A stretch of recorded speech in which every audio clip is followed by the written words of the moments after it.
मैं हूं तपिता और गाइज आज के इस वीडियो में हम income determination and multiplier chapter में से टॉपिक करने वाले हैं इक्विलिब्रियम लेवल। लेकिन इक्विलिब्रियम लेवल गाइज आज हम जो करेंगे वो हम करेंगे एम्प्लॉयमेंट के बेसिस पर। इससे पहले जब हमने इक्विलिब्रियम पढ़ा था तब हमने केन्स की दो अप्रोचेस पढ़ी थी, aggregate demand and aggregate supply approach. दूसरी कौन सी थी? दूसरी थी सेविंग एंड इन्वेस्टमेंट अप्रोच। उसके बेसिस पर हमने इक्विलिब्रियम लेवल पढ़ा था, राइट। अगर आपने ये वीडियोस नहीं देखी है गाइस, वीडियोस अवेलेबल हैं, जरूर देखिए, कंसेप्ट को अपने क्लियर करिए, बहुत इजी कंसेप्ट है। और गाइस आज के इस वीडियो में हम इक्विलिब्रियम लेवल पढ़ेंगे, लेकिन फुल एम्प्लॉयमेंट इक्विलिब्रियम लेवल किसे कहते हैं, अंडर एम्प्लॉयमेंट इक्विलिब्रियम लेवल किसे कहते हैं, and over full employment equilibrium level किसे कहते हैं। यानी कि जो हम इक्विलिब्रियम पढ़ने वाले हैं वो एम्प्लॉयमेंट को ध्यान में रखते हुए पढ़ने वाले हैं। तो सबसे पहले बात करते हैं फुल एम्प्लॉयमेंट की। गाइस फुल एम्प्लॉयमेंट का क्या मतलब होता है? फुल एम्प्लॉयमेंट का मतलब होता है कि जितने लोग काम करना चाहते हैं उन सबको काम मिल जाए, तो उसे हम फुल एम्प्लॉयमेंट कहते हैं। इट मीन्स कि there is no involuntary unemployment, कि यहाँ पर कोई भी अनएम्प्लॉयमेंट, इनवॉलेंट्री अनएम्प्लॉयमेंट नहीं है। वॉलेंट्री अनएम्प्लॉयमेंट हो सकती है, यानी कि मेरे को काम नहीं करना तो नहीं करना, लेकिन इनवॉलेंट्री काम करना चाहते हैं और हमें जॉब नहीं मिल रही, वो सिचुएशन नहीं है। काम करना जो चाह रहा है उसको जॉब मिल रही है, ये उसके बारे में बात कर रहे हैं, तो that is the full employment level.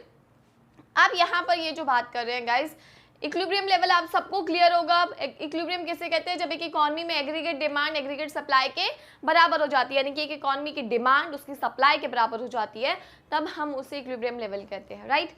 तो अब यहाँ पर हमें इसे एक ग्राफ के थ्रू प्रेजेंट करना है। जब एक इकोनॉमी में उसकी डिमांड उसकी सप्लाई के बराबर हो जाए और उस समय पर हमारी इकोनॉमी में सारे लोगों को रोजगार मिल रखा हो, तो उससे फुल एम्प्लॉयमेंट इक्विलिब्रियम लेवल कहते हैं। यानी कि हमने इक्विलिब्रियम भी अचीव किया। इक्विलिब्रियम किसे कहते हैं? एग्रीगेट डिमांड हमारी सप्लाई के बराबर है और सारे लोग काम कर रहे हैं जो करना चाहते हैं। अब इसको कैसे समझना है? एक्स एक्सिस, वाई एक्सिस, सबको पता है ग्राफ में बनता है। एक्स एक्सिस पर आपको तीन चीजें दिखानी है, output, employment and income. Y axis पर आपको एग्रीगेट डिमांड दिखानी है। यहाँ पे छोटा सा जीरो बना दो, इधर एक्स लिख दो, इधर वाई लिख दो, सिंपल हो गया। नहीं, आगे स्टार्ट करते हैं।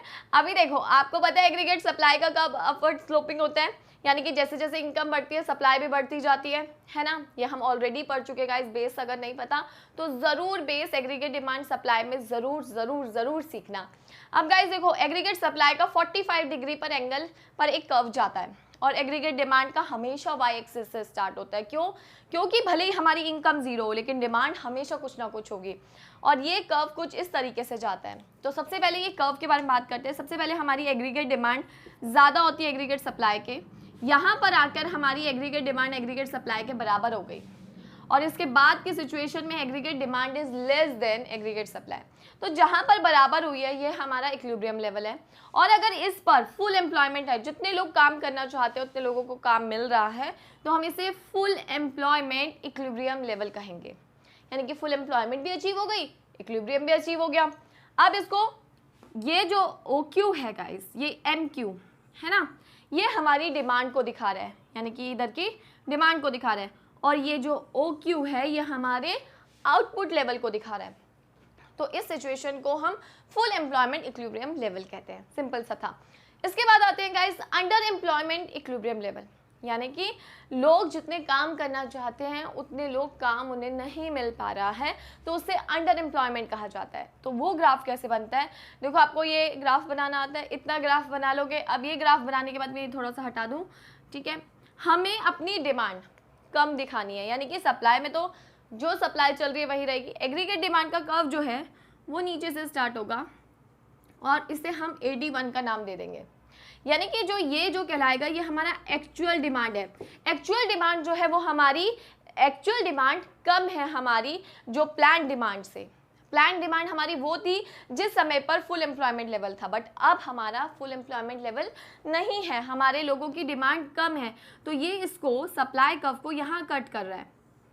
ये हो गया OQ, इसको मैंने O का नाम, O तो ऑलरेडी दे रखा है तो इसको हम E का नाम दे देते हैं, राइट। तो ये जो है गाइज, ये हमारा एग्रीगेट डिमांड कम है और ये हमारा आउटपुट लेवल है। हालांकि हमारा इक्विलिब्रियम लेवल ये होना चाहिए था, बट एक्चुअल में ये है। तो क्योंकि लोग जो है वो उतने काम नहीं कर रहे, तो डिमांड जो है वो क्या है? कम है, अंडर एम्प्लॉयमेंट सिचुएशन है, तो एग्रीगेट डिमांड हमारी नॉर्मल डिमांड से कम है, तो एक्चुअल डिमांड, इसको हम क्या कहते हैं, एक्चुअल डिमांड कहते हैं।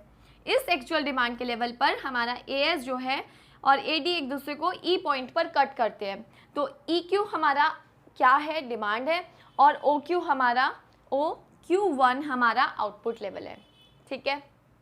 तो ये हमारा है अंडर एम्प्लॉयमेंट लेवल पर। तो आपको अपने ग्राफ में सिंपल सा एक चेंज करना है और आपका नया ग्राफ बन जाएगा जो कि होगा अंडर एम्प्लॉयमेंट लेवल का।